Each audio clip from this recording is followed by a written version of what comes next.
You are listening to the So Now What podcast with Lana Manikowski, episode number 116. So now what? These three words raced through my mind time and time again during my journey through fertility treatments. I tried desperately to have a child, but never was able. I yearned for a community to join that could understand my struggles.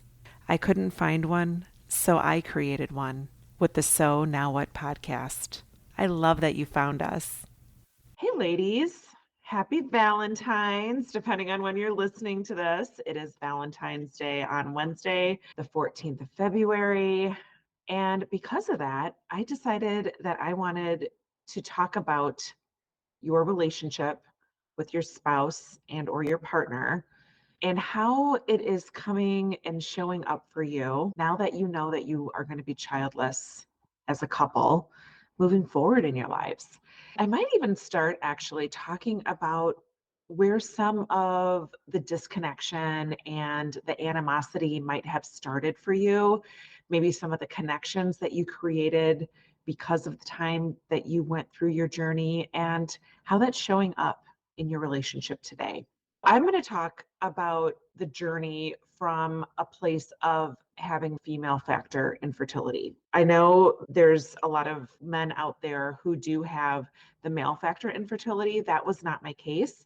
I'm talking about some of the things that you've harbored towards your husband or your partner because of what you went through, and some of the things that felt like it wasn't fair.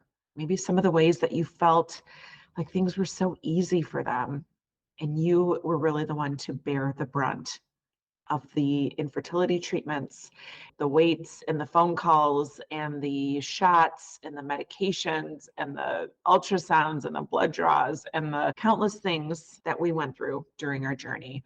I'm bringing this to you from a place where I've worked through a lot of this stuff for me, and I want you to know that it's possible for you to regain a partnership with your husband that feels like you're in it together.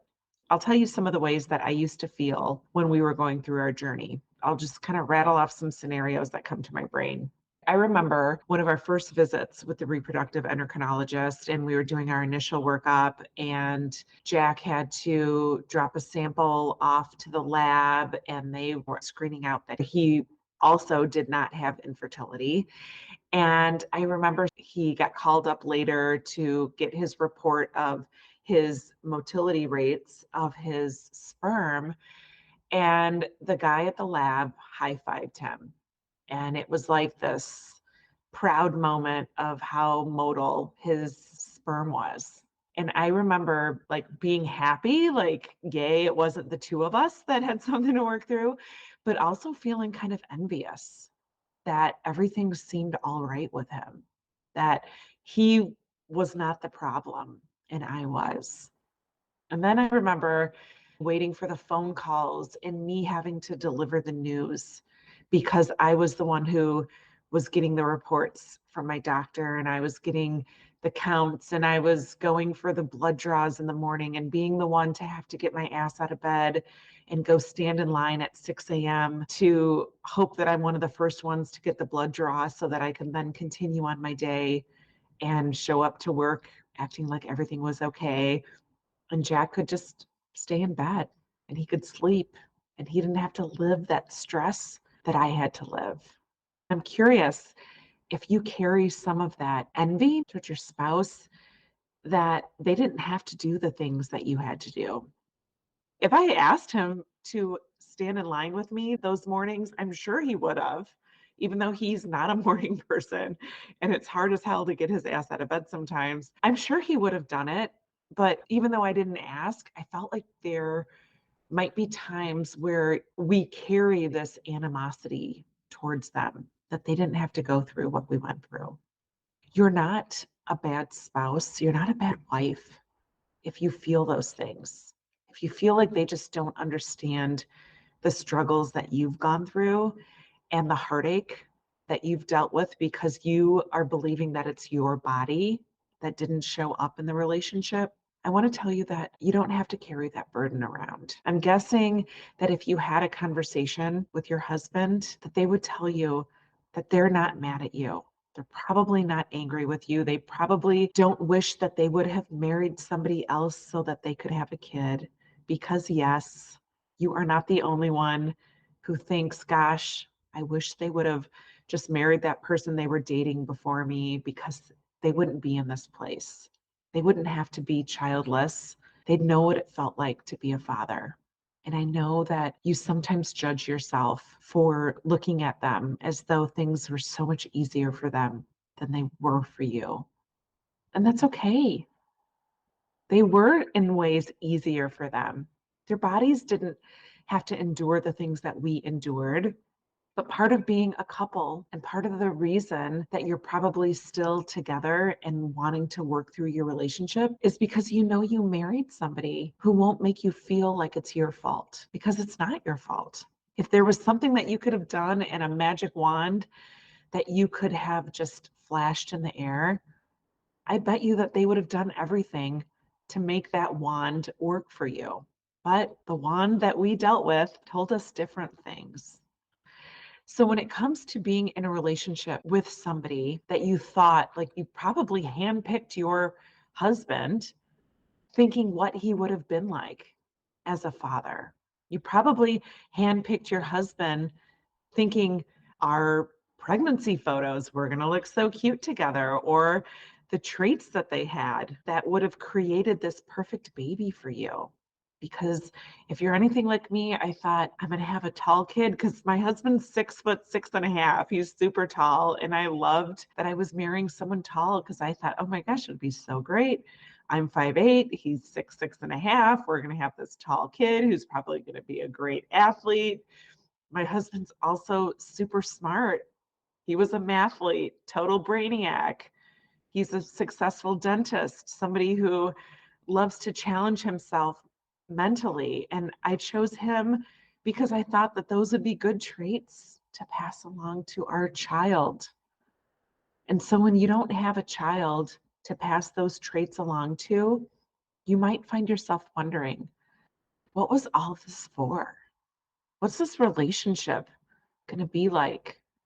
What is it that's going to keep us together the next 40 or 50 years of our lives and feeling interested and in love with each other? You might feel a lot of guilt that you think that way.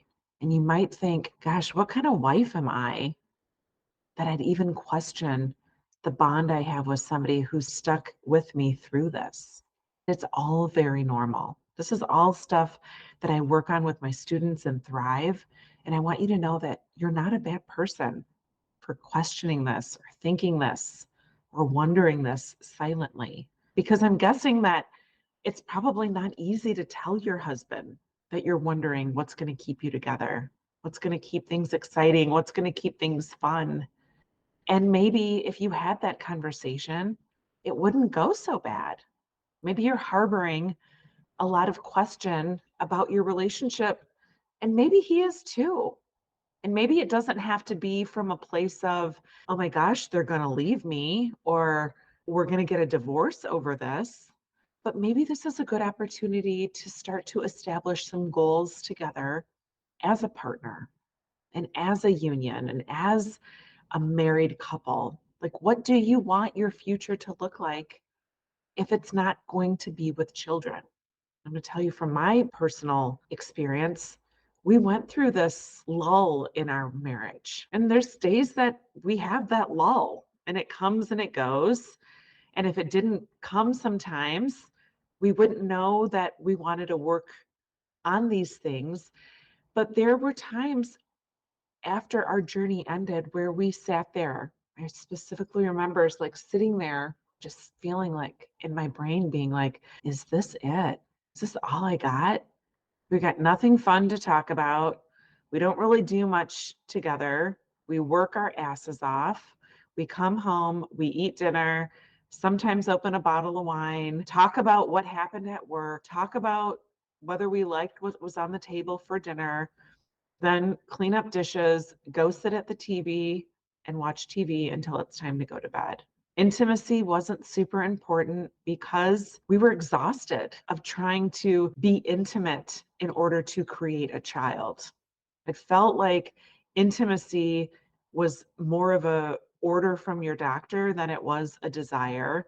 So there was this void in our intimacy, and things started to feel like I didn't know if it was going to work. And it wasn't until I decided to talk about it. And when I talked about it, he was feeling the same way. And instead of being like, oh my gosh, he's a horrible husband, or oh my gosh, I fear him leaving me, or our marriage is just going to totally stink for the next 40 or 50 years, we got closer because of it. And it's allowed us to have these continuous conversations.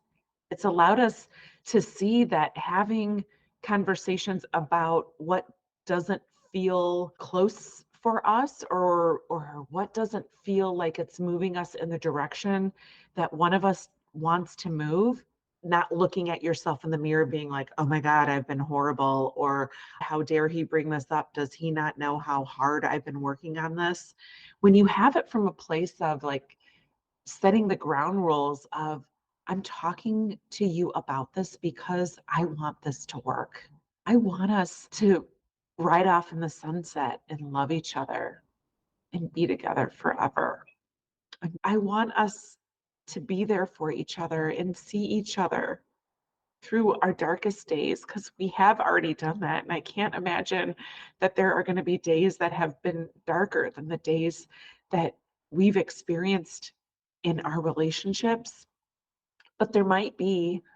And if we face those days, I want us to go into it.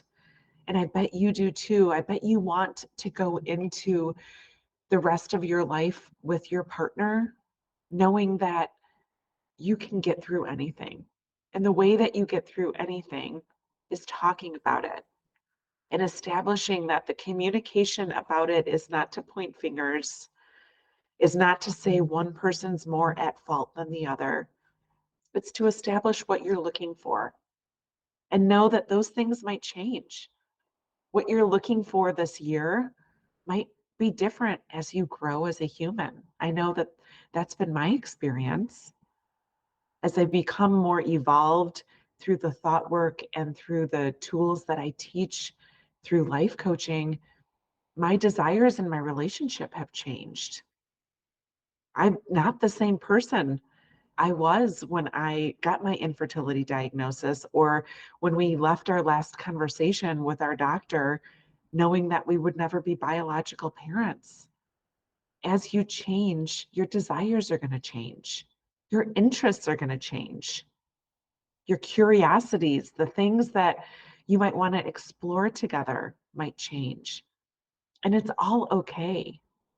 So as you're thinking about this Valentine's Day and wanting to love the person that you said yes to and the person that you chose to be your spouse, decide, like, what does that look like for you?